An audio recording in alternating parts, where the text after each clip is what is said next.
બનાસકાંઠાની વાવ વિધાનસભાની પેટા ચૂંટણીનું પરિણામ જાહેર થઈ ચૂક્યું છે। ગુજરાતમાં કોંગ્રેસને સૌથી મોટો ઝટકો લાગ્યો છે।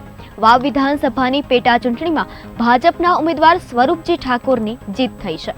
ભાજપના ઉમેદવાર સ્વરૂપજી ઠાકોરનો 2436 મતોથી વિજય થયો છે। ભાજપે છેલ્લા 5 રાઉન્ડમાં સારું પ્રદર્શન કરતા લીડમાં ઘટાડો કર્યો હતો અને કોંગ્રેસના ગુલાબસિંહ રાજપૂતનો પરાજય થયો હતો।